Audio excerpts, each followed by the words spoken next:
Assalamualaikum warahmatullahi wabarakatuh.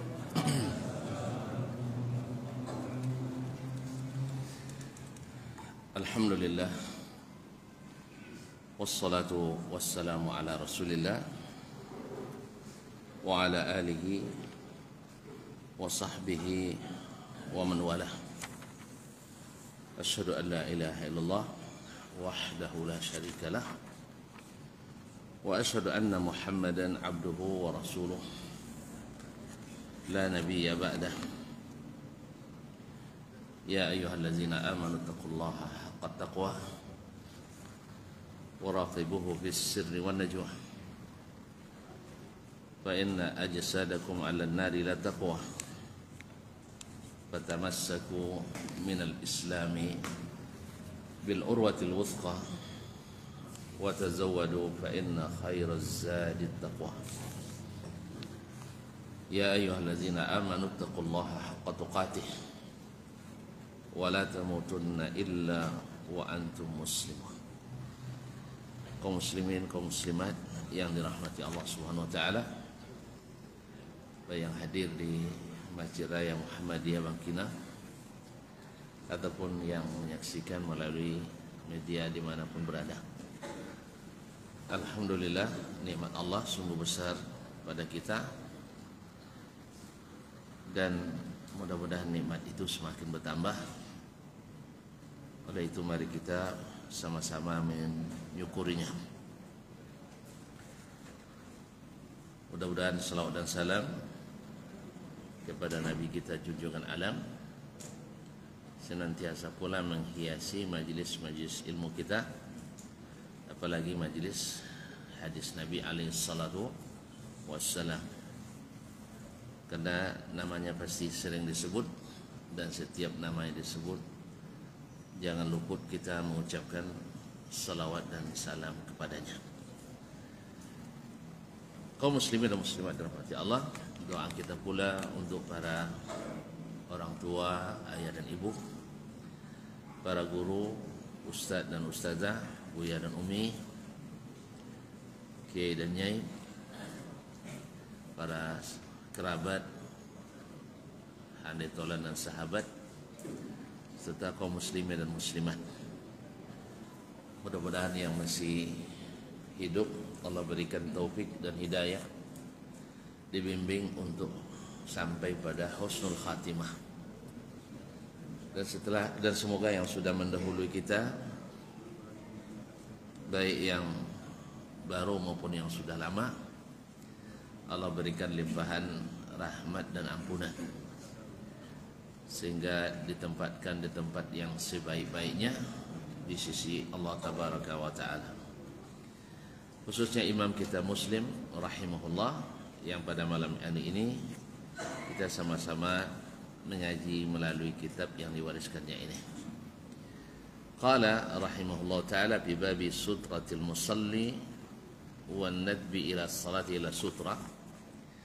Masih ada beberapa hadis. Yang terakhir kemarin hadis yang ke-505, qala hadatsana Yahya ibn Yahya, telah menceritakan kepada kami Yahya ibn Yahya An-Nisaburi. Qala, dia berkata, qara'tu ala Malik, saya membacakan hadis ini kepada Imam Malik ibn Anas ibn Abi Amir Al-Himyari Abu Abdullah Al-Madani, Imam Darul Hijrah, salah satu dari imam mazhab yang 4. An Zaid ibn Aslam Al-Adawi maulahum Al-Madani, an Abdurrahman ibn Abi Sa'id, Abdurrahman ibn Abi Sa'id, Abu Sa'id adalah Sa'ad ibn Malik ibn Sinan Al-Khudri. An Abi Sa'id, dari bapaknya Abu Sa'id Al-Khudri, itu Sa'ad ibn Malik ibn Sinan. Anna Rasulullah sallallahu alaihi wasallam, bahwa Rasulullah sallallahu alaihi wasallam bersabda, "Idza kana ahadukum yusalli," apabila seseorang dari kalian salat, fala yada' ahadan yamurru baina yadayhi. Jangan biarkan seseorang lewat di depannya. Ini tentu sudah sebutkan sebelumnya, para ulama menyebutkan bahwa kalau dia memakai sutra, maka tidak boleh dibiarkan orang lewat di depannya, yakni antara dia dengan sutranya. Adapun lewat di setelahnya tidak mengapa. Wal yadra'hu mastata', hendaklah dia menghalanginya sebisa mungkin. Sebisa mungkinnya adalah pandai berkelit juga. Kalau orang solat dia orang tak solat kan tak sebebas. Ya bang ya. Jadi kadang awak halangi, pegang tangan awak kira nah, dilewen. Allah ada bang, ada. Makanya kaum muslimin dan muslimat dianjurkan solat ke sutra dan jangan solat di tempat orang berlalu-lalang. Ini kadang sebagian masjid godang tapi berpusu-pusu ke pintu. Iya. Jadi kadang-kadang awak nak masuk Masjid Nabawi, Masjidil Haram lah tahalang. Lah dilarang dek tentara polisi. Apa sebab nyelapanu sampai kalu dia awak. Itu dia awak. Orang kita. Dicerita ke pintu. Dua sebab. Pertama takut tersosek. Nang kedua lecok pulang copek. Dua aja sebabnya. Nyala nampak cek. Pada dokter tadi lah nampak cek kuning. Jadi tak asal ke pintu. Padahal kalau seandainya dibiarkan kita masuk dalam masih bisa, masih kadang-kadang masih lapang. Allah musta'an. Awal tak halang masuk. Intinya orang yang solat di pintu, tentu dia tidak ada hak untuk melarang orang karena memang tempat lewat. Sebagaimana juga tempat solat di makam Ibrahim setelah tawaf, itu banyak pula setelah solat nak lagi nak lomo baca puisi ke situ. Baca puisi ke situ, baca doa. Padahal tidak ada anjuran berdoa di situ. Bahkan solat diajarkan Nabi sependek-pendeknya di situ. Di rakaat pertama setelah Al-Fatihah, qul ya ayyuhal kafirun. Di rakaat kedua setelah Al-Fatihah, qul huwallahu ahad. Habis itu langsung pergi. Karena ada pekerjaan yang belum selesai. Itu hanya sunat. Yaitu rukun yang setelahnya adalah sa'i. Yang kedua, tempatnya tidak kondusif untuk berlama-lama di situ. Sebab perpusaran orang tawaf mengganggu orang lewat. Dan orang juga mau salat setelah tawaf. Makanya Allah musta'an, karena sebagian penulis manasik juga kadang-kadang membuat doa di makam Ibrahim, doa di sumur Zam-Zam dan sebagainya. Banyak di karang-karang akhirnya membuat permasalahan di lapangan. Doa tawaf pertama, tawaf kedua, ketiga. Akhirnya kadang-kadang sampai sopanya dia nengok buku tidak nampak lah latar belakangi Ka'bah kadang. Allah musta'an. Jadi oleh itu kaum muslimin dan muslimat rahmati Allah SWT, makanya kata-kata mengikut Nabi memudahkan manasik haji. Mengikut Nabi memudahkan manasik haji. Maka ikuti Nabi SAW. Nabi kan yang mengatur itu kan Allah Subhanahu Wa Taala. Allah tahu suatu saat itu akan ramai luar biasa. Makanya tidak dikhususkan doa-doa di dalam manasik haji yang panjang-panjang. Doa-doa yang khusus hanya pendek. Bismillah, Allahu Akbar. Nak apa? Nak apa kecil? Rabbana atina fid dunya hasanah wa fil akhirati hasanah wa qina azaban. Nak jawapan? Jadi asal itu baca yang apa takana. Apa tak? Kananya awak itu salah. Kalau tidak dikhususkan tidak lewo runyinya gitu. Tidak khususkan tidak lewo. Karena apa? Karena alun tabik salewo nengok sunnah Nabi alaihissalatu wassalam. Alun tabik salewo nengok sunnah Nabi alaihissalatu wassalam. Baik, balik sini. Jadi kalau kita sudah salat bersutra, bila ada orang lewat, hendaklah dia halangi. C dapat mungkin. Fa in aba, kalau dia menolak mau masuk juga, falyuqatilhu, hendaklah dia perangi. Makna perangi di sini adalah falyadfa'hu biquwwah, boleh didorong dengan kuat, tapi jangan keluarkan senjata. Jangan keluarkan senjata, tidak boleh. Nah, falyuqatilhu di sini adalah dorong dengan kuat, artinya halangi dia. Kenapa?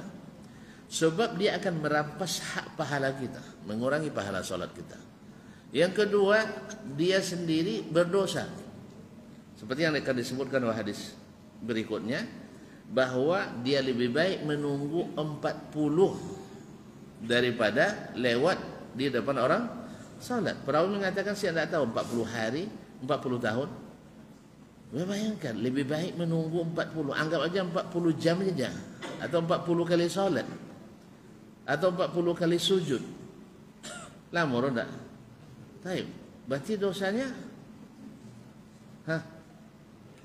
artinya keburukannya besar, maka kita halangi dia. Kita halangi sampai Nabi membolehkan kita mendorongnya dengan kuat. Tapi jangan keluarkan, jangan pakai senjata, bahaya. Karena bawa solat tak boleh, ke masjid tak boleh bawa senjata. Nah, fa innama huwa syaitan. Lepas tagar 3 kali tak jamu berarti syaitan. Nyawa tak amor tagar sama syaitan. Kan ya? Nentang kau itu adalah syaitan. Orang senang salat, lalu dihalangi, pahamlah bahwa tak boleh melewati. Tak mungkin orang bergerak, dia sedang solat, dia tahu bahwa bergerak solat itu bisa membatalkan solat. Tetapi sekarang dia bergerak, berarti ada hal yang besar. Tidaknya ngerti, berarti setan turun. Oleh itu kaum muslimin, Nabi katakan fa innahu syaitan.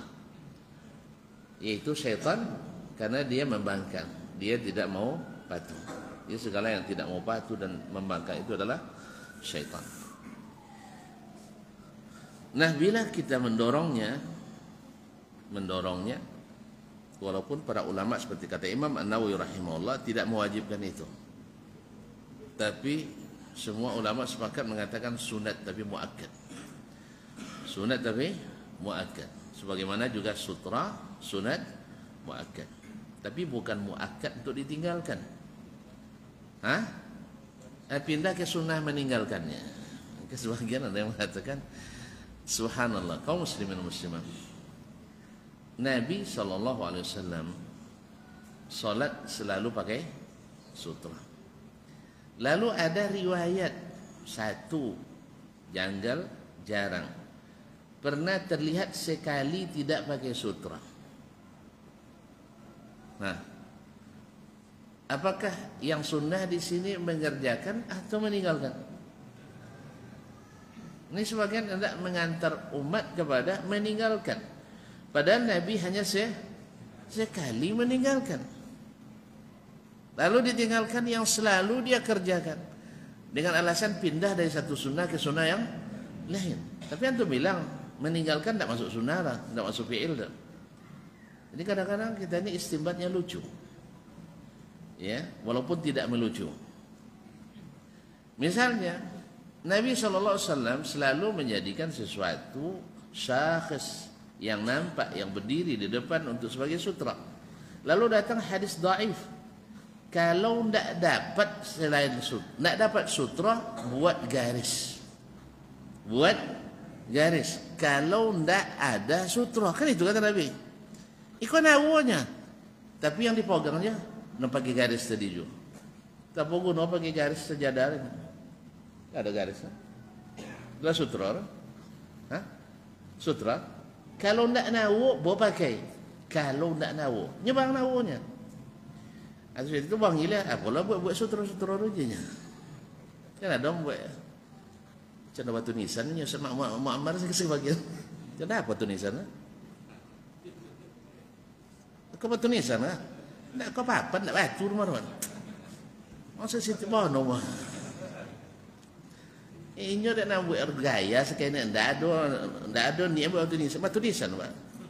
Ndak kan papan nisan kan? Terlalu sensitif bahan kadang di Allah musta'an.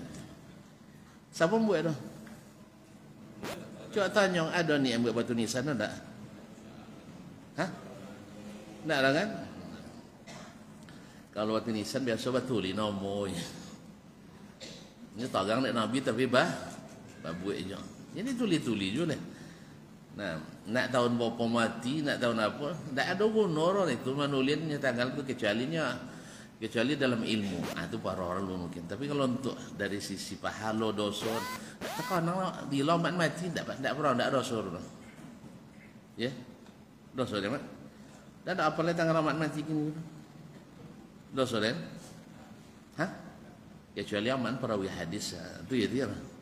Perawi hadisnya lepas wujud syekh kata ndak mana tentu duto boleh merehotkan kan itu perlu. Tapi kalau untuk hanya sekedar untuk apa nama untuk dikondang-kondang tanggal lahir, tanggal wafat, tanggal lahir perlu memang untuk dicatatkan di situ pencapil kan. Nah, kalau untuk tu lu toko-toko je kayaknya. Toko-toko sampai tanggal lahir dan 2 riwayat. Yang masyhur 11 Januari. Itu yang tertera di dokumen resmi. Yang sahih 1 November. Makanya dia nampak tua udah asli. Mama Jun lahir. Jadi kan satu ketiga roh. Kan dulu di orang ke auto nulinya. Nah ketika dicatlin ke akta kelahiran, tasalin sabole bulan 1 padahal 1 bulan sabole kan angko tulin dah. Gak ya. Dan yang sudah coba dapat ibu. Jadi kaum muslimin dan muslimat dirahmati Allah. Jadi jangan diambil yang tidak sahihnya tadi. Itu pun bersyarat. Sama dengan zakat fitrah nanti. Imam Abu Hanifah fatwanya bila tidak ada bahan makanan atau bila penerima membutuhkan, jelas, maka boleh dibayar dengan harganya. Kalau tidak sejak awal lah patok harga. Tidak itu patok Abu Hanifah. Yang mengatakan itu pada Abu Hanifah keliru dalam memahami Imam Abu Hanifah. Imam Abu Hanifah membolehkan membayar dengan uang dengan syarat. Bukan dari awal dia bilang, pilih aja lah piti atau boy. Abu Hanifah tak ngajak kita meninggalkan sunnah, tidak. Artinya beliau kalau tidak bisa menegakkan sunnah itu, solusi terakhir adalah bayar dengan uang. Bukan dari awal diumumkan sekilo iko sekian harganya. Asapun nak dia piti mulia. Antu panitia mau piti malah ingat. Kan ya? Kalau panitia zakat, mana mau bawa pada piti? Serius? Aku mau piti lah. Sanang mambo, sanang monton, sanang metong. Kau dapat bulia, sanang jual.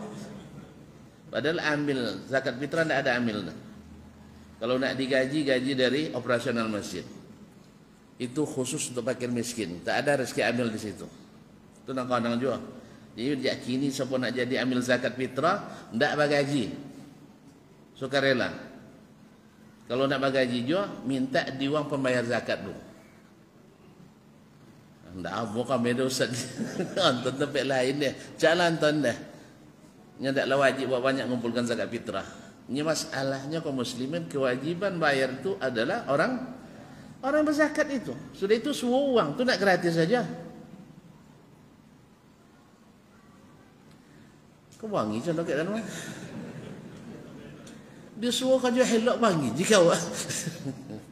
Jadi ayat pahami, buka lihat pendapat Imam Abu Hanifah tu.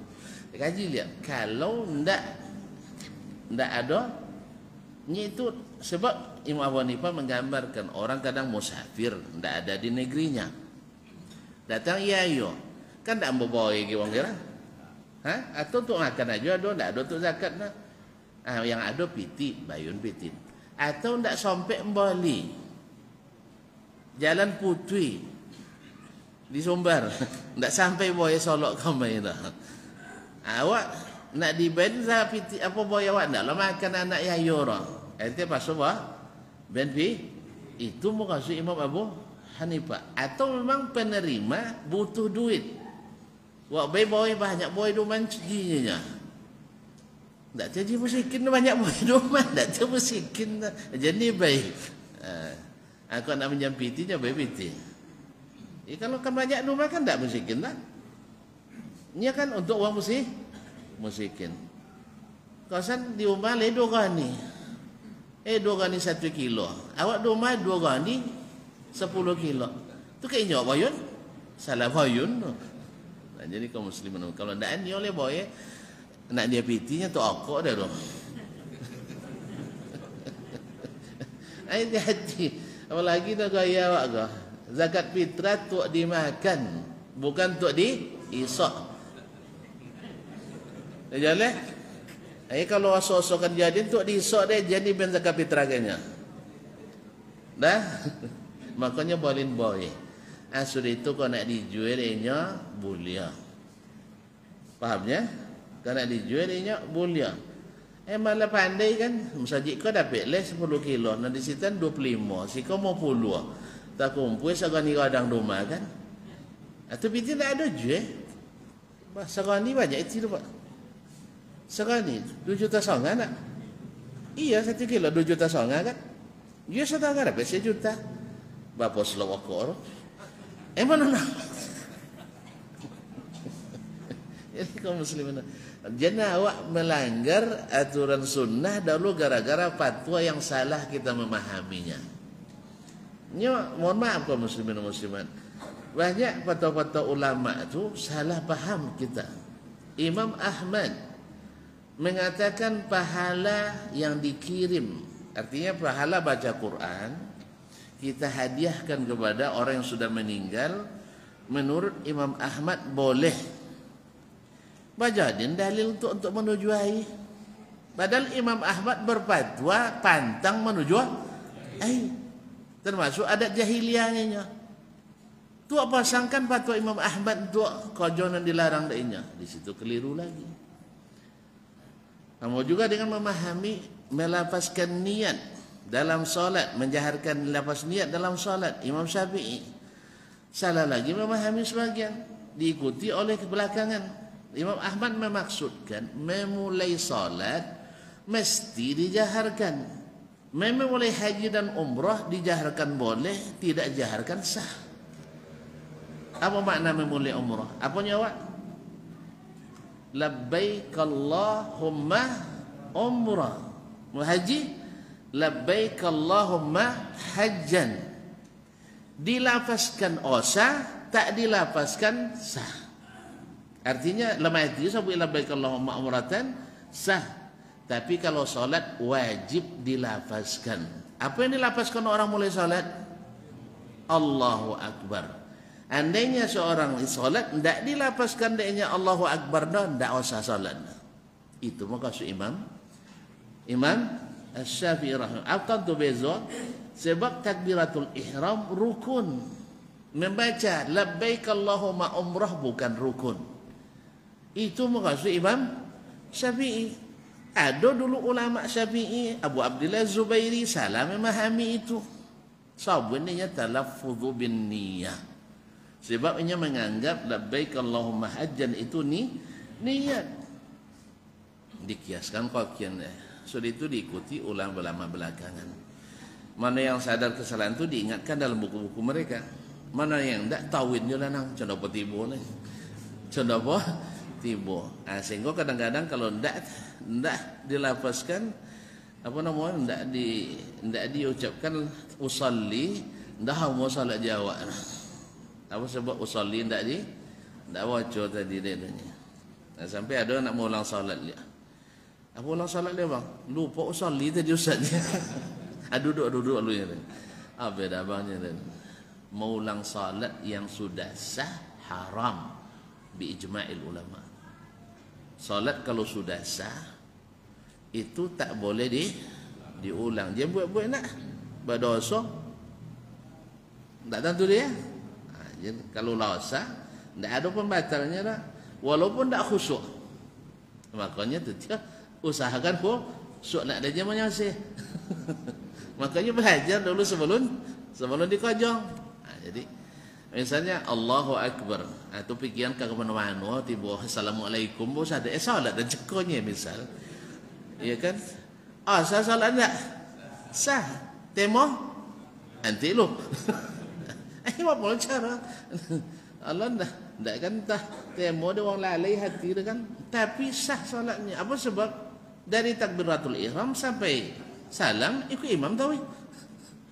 Baca dia subhana rabbiyal azimi tanpa wa bihamdi. Baca dia. Cuman artinya ke mana-mana.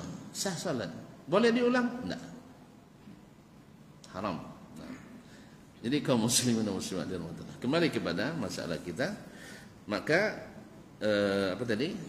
Orang yang tidak mau dihalangi itu berarti dia syaitan. Oleh sebab itu maka usahakan kita solat di tempat yang kondusif supaya dan ambil sutrah.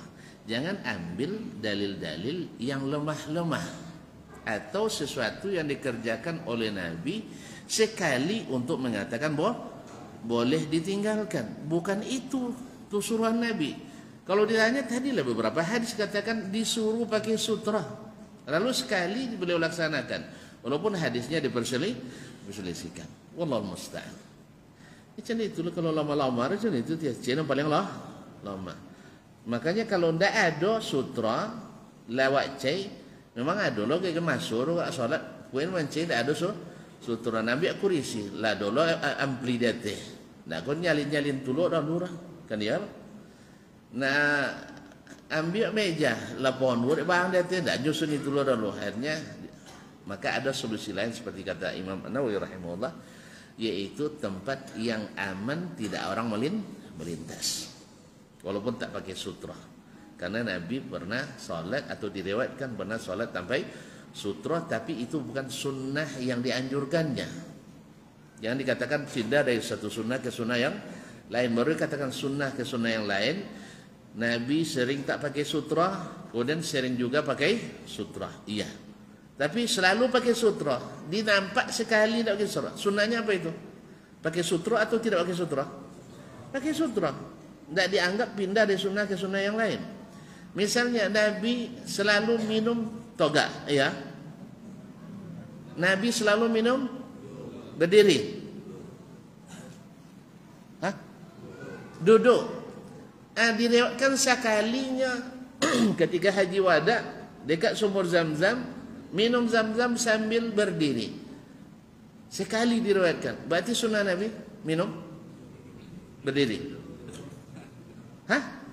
Duduk. Ini menunjukkan bahwa minum berdiri itu boleh. Tapi bukan sunnah yang dianjurkan. Jadi sahabat dan tahu gak tahu ini sunnah Nabi jurunya ini.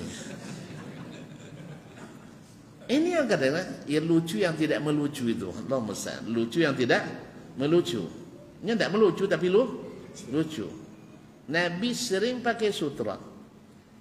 Lalu melaksanakan tidak pakai sutra sekali. Dianggap yang tidak pakai sutra itu sebagai sunnah. Artinya pindah dari satu sunnah ke sunnah yang keliru. Itu yang disebut pemahaman yang lucu walaupun tidak melucu. Nasallallahu alaihi wasallam. Baik, kemudian berkata Imam Muslim rahimahullah, hadatsana Syaiban ibn Farrukh. Telah menceritakan kepada kami Syaiban ibn Farrukh, disebut juga dengan Syaiban ibn Abi Syaibah. Qala hadatsana Sulaiman ibn al-Mughirah, telah menceritakan kepada kami hadis ini Sulaiman ibn al-Mughirah al-Qaisi. Qala hadatsana Ibnu Hilal, yakni Humaidan, yakni Humaid ibn Hilal. Qala bainama ana wa sahibun li natadzakaru hadithan. Tatkala saya dengan seorang sahabatku bermuzakarah mendiskusikan sebuah hadis. Idz qala Abu Salih As-Samman. Ketika itu berkata Abu Salih As-Samman, Abu Salih As-Samman Zakwan As-Samman Az-Zayyat Al-Madani. Ini dulu pengusaha minyak samin, pengusaha madu yang diimpor dari Irak ke Madinah. Masya Allah. Ini pedagang jadi ahli hadis juga. Dia belajar dulu sebelum berdagang. Awak berdagang dulu, tidak belajar. Bapak kan jadi ahli hadis. Tapi alhamdulillah kita sudah mulai mau belajar. Nah.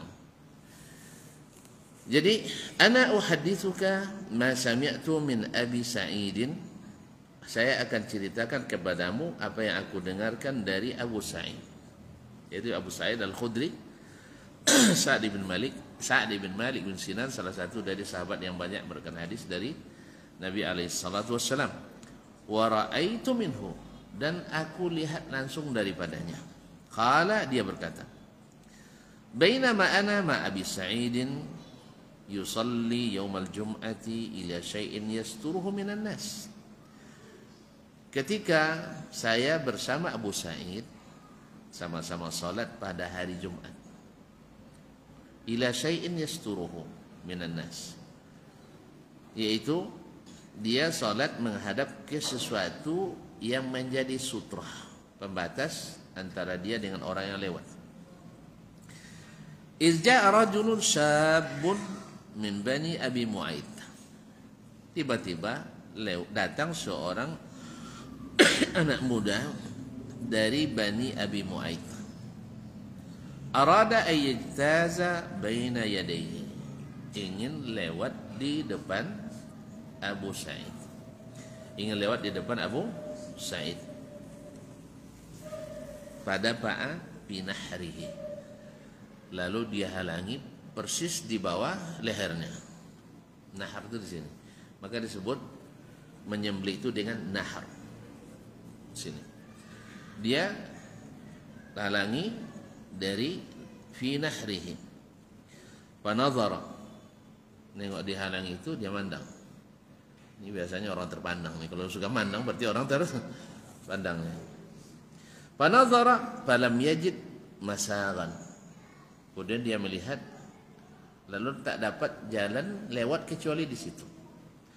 Tidak ada jalan untuk lewat kecuali di situ. Orang pada salat semua. Illa baina yadi Abi Sa'id, kecuali di depan Abi Sa'id. Fa'ada, balik lagi dia nak lewat. Pada afa'a fi nahrihi, lalu dia halangi dari lehernya tadi. Asyadda min ad-duf'atil ula, lebih keras dari dorongan pertama. Pertama didorong lembut, habis itu lebih keras. Famathala qa'iman,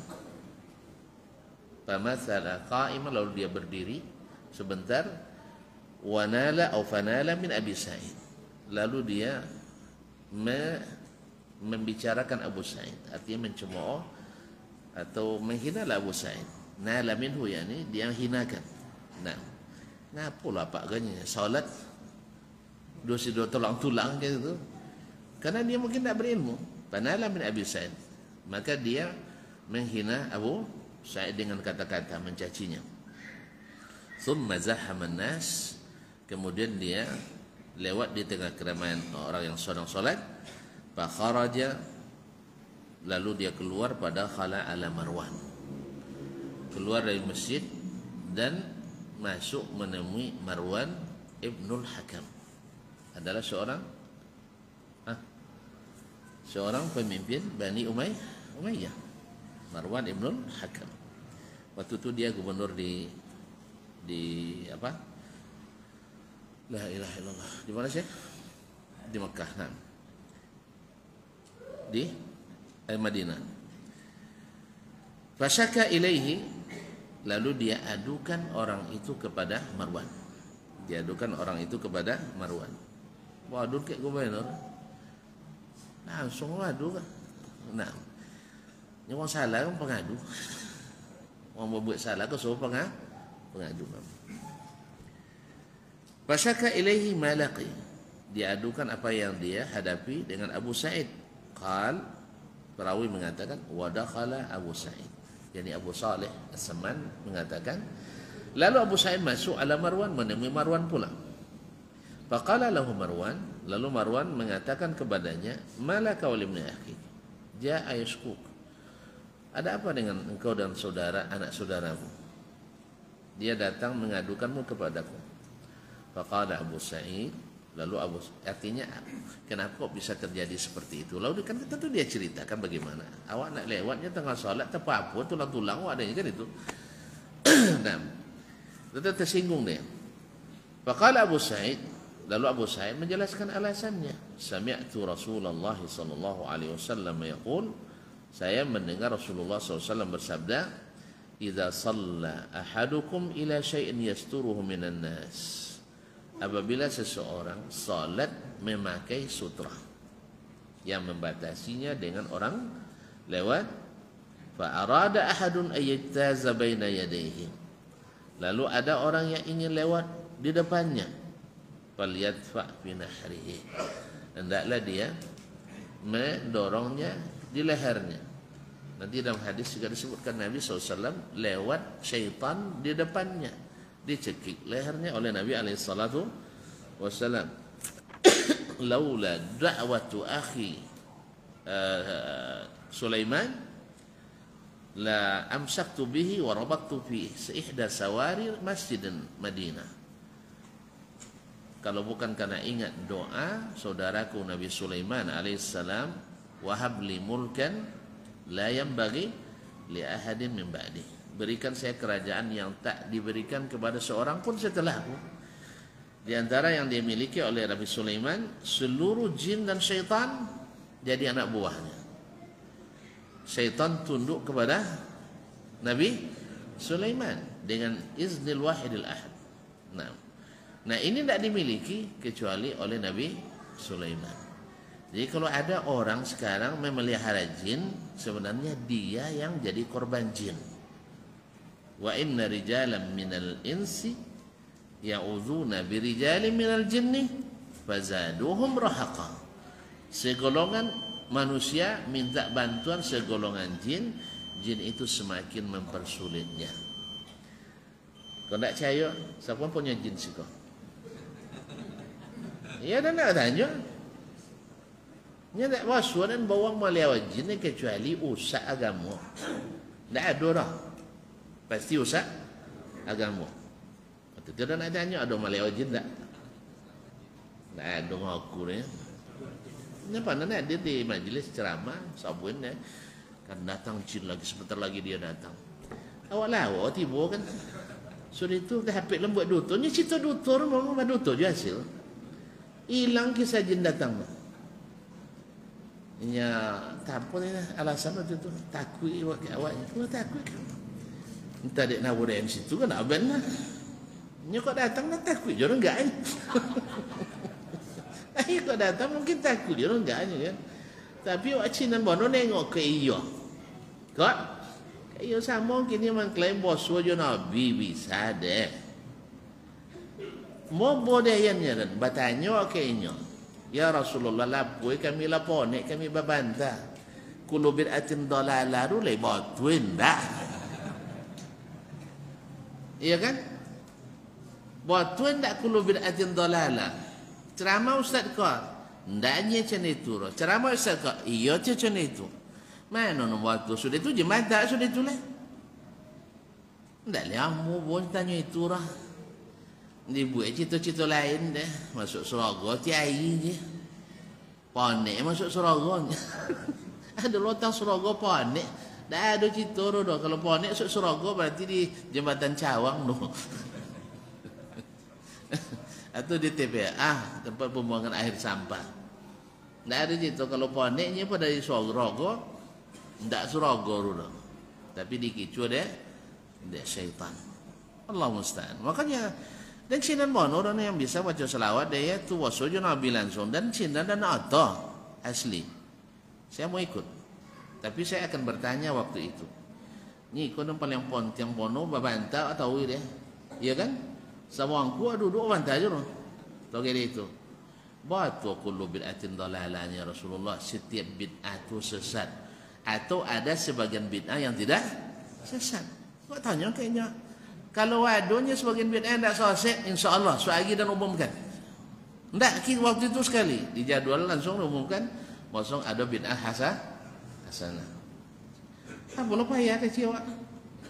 Bakal bawa ada semakin banyak amalan bid'ah. Tapi ternyata tidak ada orang berani nonyong itu bodoh.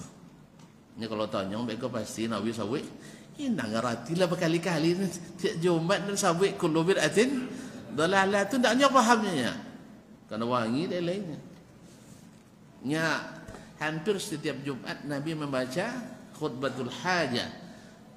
Fa inna kulla bid'atin dalalah. Sahabat paham, tiba dia awak endah lah. Jadi Allah sebut kaum muslimin dan muslimat dirahmati Allah. Mari kita tanyakan ke Nabi alaihi salatu wasallam kalau memang iya. Jadi kata Abu Sa'id, kata Rasulullah SAW, fa'arada hadan yataza baina yadayhi falyadfa fi nahrihi. Hendaklah dia dorong di naharnya, di lehernya. Dan Nabi melaksanakan dia dorongnya di leher syaitan tadi. Kalau bukan karena ini, saya tangkap, saya ikat di tiang masjid supaya jadi mainan anak-anak di Madinah. Berarti kalau anak-anak jadi mainan, tidak takut itu diburu ya. Anak-anaknya tidak takut lah. Tapi akhirnya Nabi SAW tidak melakukan itu. Ingat doa Nabi Sulaiman alaihissalam. Fa'in aba falyuqatilhu fa'innama huwa syaitan. Kalau dia tidak mau dihalangi, maka dorong dia, tidak perangi dia, karena dia adalah syaitan. Jadi Abu Sa'id bukan sembarang berbuat. Anak tadi sembarang mengadu, karena dia belum tahu. Untung yang bertanya penguasanya mau mendengarkan ulama.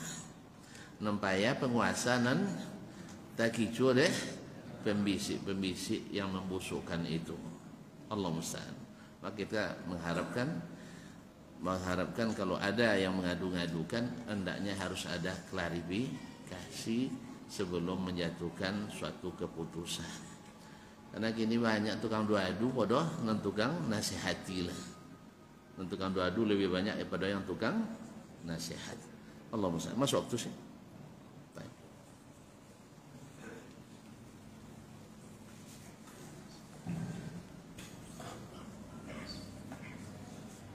Allahu Akbar, Allahu Akbar, Allah. Allahu Akbar, Allahu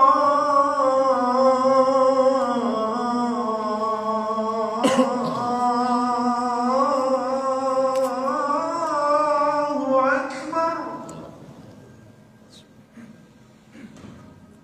Asyhadu an la ilaha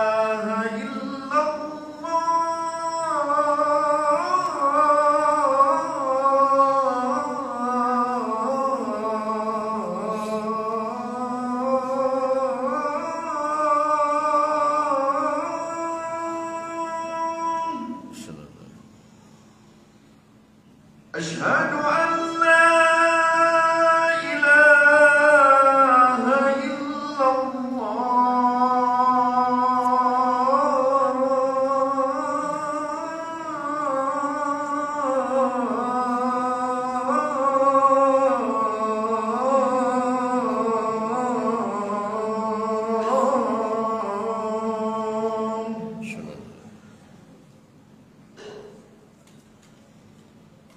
أشهد أن محمدا رسول الله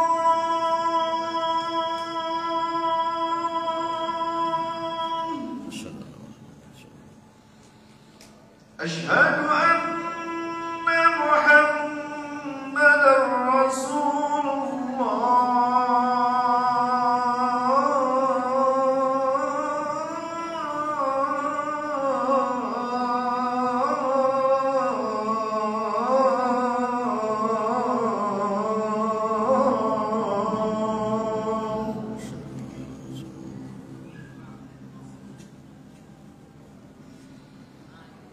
حي على الصلاة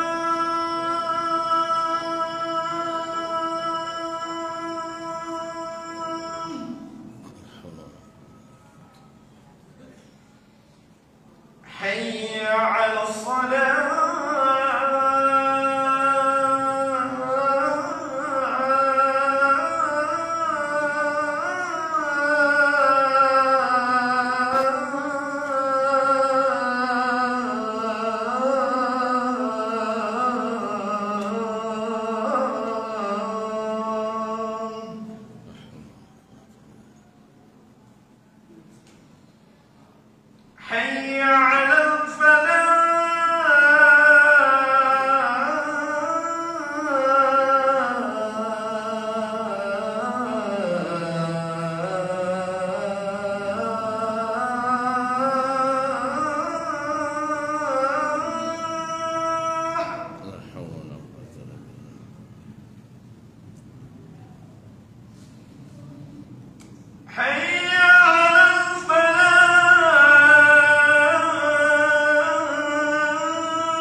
Baik, kaum muslimin kaum muslimat dirahmati Allah SWT. Kemudian Imam Muslim rahimahullah melanjutkan riwayatnya, qala haddatsani Harun ibn Abdullah, telah menyampaikan hadis ini kepadaku Harun bin Abdullah bin Marwan al-Hamman, wa Muhammad ibn Rafi' dan Muhammad ibn Rafi' an-Nisaburi, Muhammad ibn Rafi' an-Nisaburi.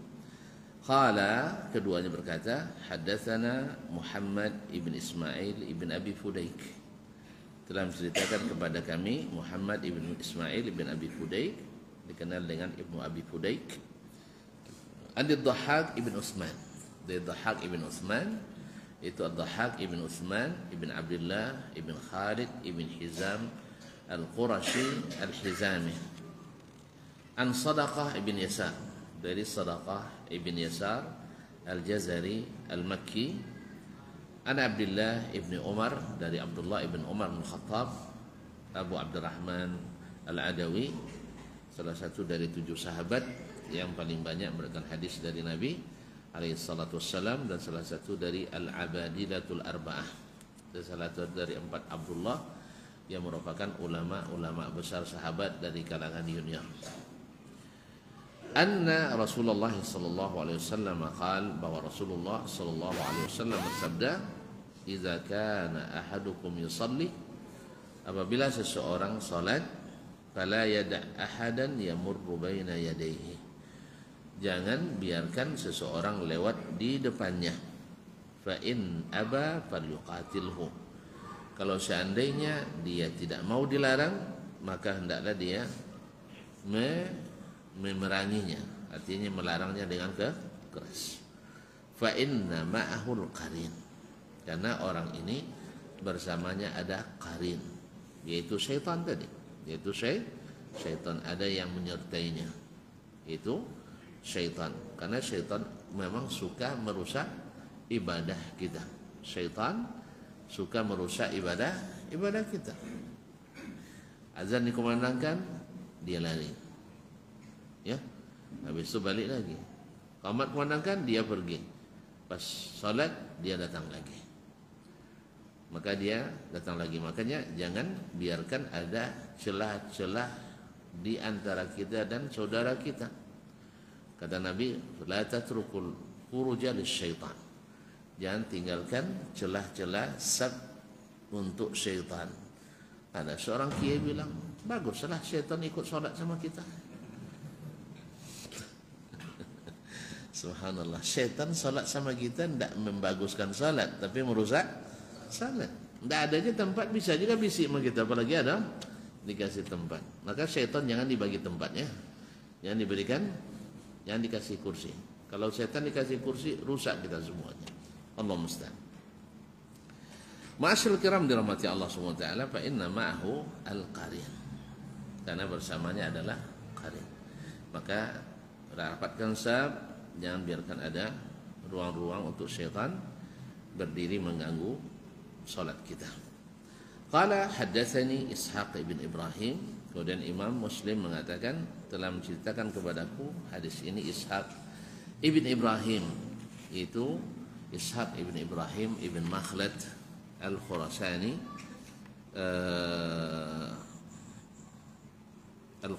ini dikenal dengan Ishaq ibn Rahuyah. Ishaq bin Rahuyah, yang kata Imam Ahmad tidak ada orang yang datang ke Baghdad dari Khurasan yang lebih faqih daripada Ishaq ibn Rahawayh. Dan dia juga salah satu yang suka dengan tulisan Imam Asy-Syafi'i rahmatullahi alaih, yang awalnya tidak peduli, tapi setelah dia ketahui, akhirnya dia sengaja menikah dengan seorang wanita janda karena di rumahnya lengkap kitab Imam Asy-Syafi'i. Masya Allah, tabarakallah. Qala akhbarana Abu Bakar al-Hanafi, telah menceritakan kepada kami Abu Bakar al-Hanafi, namanya Abdul Kabir ibn Abdul Majid al-Hanafi. Qala haddatsana Ad-Dhahhak ibn Utsman, telah menceritakan kepada kami Ad-Dhahhak ibn Utsman ibn Abdullah ibn Khalid ibn Hizam al-Hizami al-Qurashi. Qala haddatsana Sadaqah ibn Yasar, telah menceritakan kepada kami Sadaqah ibn Yasar Al-Jazari thumma Al-Makki qala sami'tu ibn Umar radhiyallahu anhuma, kami mendengar Abdullah bin Umar radhiyallahu anhuma yaqul, berkata, inna Rasulullah sallallahu alaihi wasallam qala bimithlihi, mengatakan sama dengan riwayat tadi. Idza kana ahadukum yusalli, bila seseorang di antara kalian salat, fala yada ahadan yamurru baina yadayhi, jangan biarkan seseorang lewat di antara atau di depannya. Fa in aba falyuqatilhu, kalau dia tak mau dilarang, maka hendaklah dia memeranginya. Fa inna ma'ahu al-qarin, karena bersamanya ada qarin, ada yang menyertainya, ada yang menyertainya. Ma'asyiral kiram yang dirahmati Allah Subhanahu wa taala, masih banyak hadis lagi dalam bab ini. Di antaranya yang tadi, ada orang yang ya kalau tahu orang yang akan lewat di depan orang salat akan bahaya atau mudarat yang akan menimpanya, maka dia lebih baik menunggu 40 daripada lewat di depan orang tersebut. InsyaAllah hadis ini kita baca atau kita bawakan insyaAllah pada pertemuan berikutnya dengan izin Allah Tabaraka wa Ta'ala. Saya kira semuanya jelas. Dan sampai di sini kita tutup. Wabillahi taufiq wal hidayah. Mohon maaf dan terima kasih. Mudah-mudahan Allah buka kesempatan lagi untuk kita bertemu dan melanjutkan kaji. Wallahu ta'ala alam. Wa sallallahu ala nabiyyina wa habibina Muhammadin wa sallam. Wa subhanakallahumma bihamdik asyhadu an la ilaha illa anta astaghfiruka wa atubu ilaik. Wassalamualaikum warahmatullahi wabarakatuh.